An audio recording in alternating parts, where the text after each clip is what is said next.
Welcome to the show. House Intelligence Congressman Rick Crawford and former National Security Council Chief of Staff Fred Fleitz. Fred, I'd like to begin with you. The leaker's identity released, Jack Teixeira, and also we understand that he's going to be appearing in court in Boston tomorrow, but still so many questions surrounding this, including what his possible motives were. Your thoughts?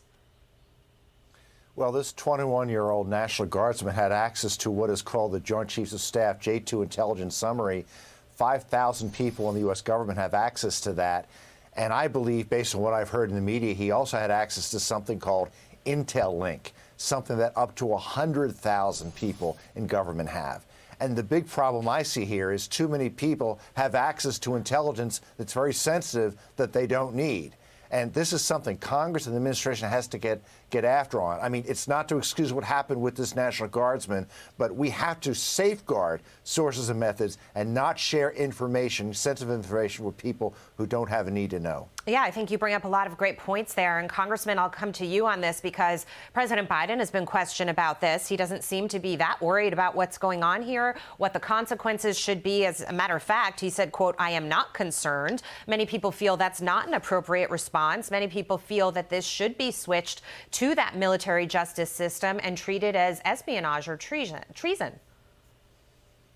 Well, I think what you're saying is this pervasive attitude in the administration that is very cavalier about leaking. And I think to your other guest's point, the reality is we have way too many people that have access to way too sensitive information. And so when we talk about why this young man as an E3, an Air National Guard E3, why would he have access to that J2 intelligence? It just makes no sense to me. And further, exactly what did he need in that information that he could share? I mean, he's an Air National Guard E3, and he has access to some of the most sensitive information. We've got to make some changes into who receives security clearances and what access they have. That's an excellent point, too. Why did he need that access? We don't have any, clear indication of what his motive was, but we do have a soundbite from a friend of his who came out to speak a little bit about that. Let's listen here for a second. He sort of grew angry with the fact that only one or two people were paying attention to these documents that he was pouring his heart out into. And as a sign of just anger, he just decided to post the full documents. He was a very smart man. There's no way in any world that he would not know that he knew that these were illegal. So it sounds like that unidentified friend is basically saying that he was angry, he wanted to put this out there and see what the response would be. In some ways, that's really interesting, Fred, because as a matter of fact, nobody knew these documents were out there for quite some time as well before they were discovered to be leaked.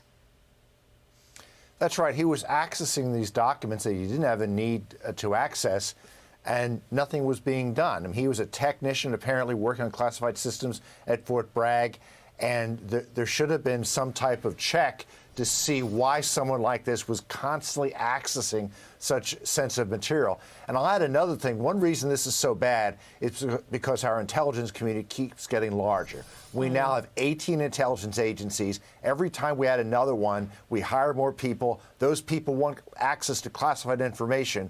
And I'm sure my fellow panelists from the Intelligence Committee is looking into ways to streamline the intelligence community and cut back the waste.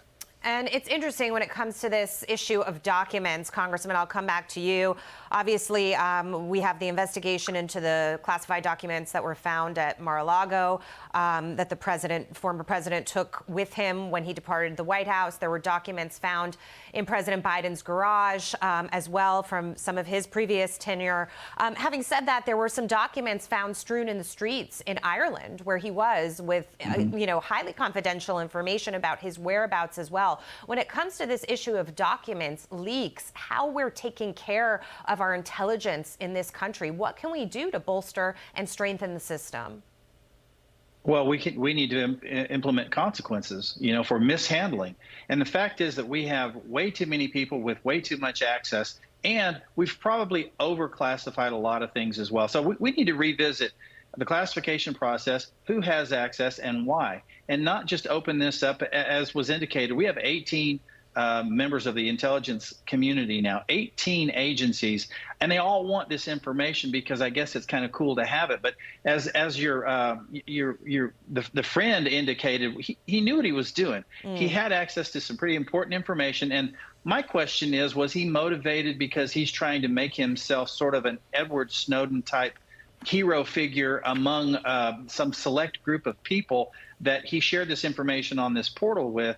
And did he think he could do this without consequence? Because basically Edward Snowden has done this without consequence. Right. And so maybe he thinks he can go along and pull another Edward Snowden, and there won't be any ramifications for his actions.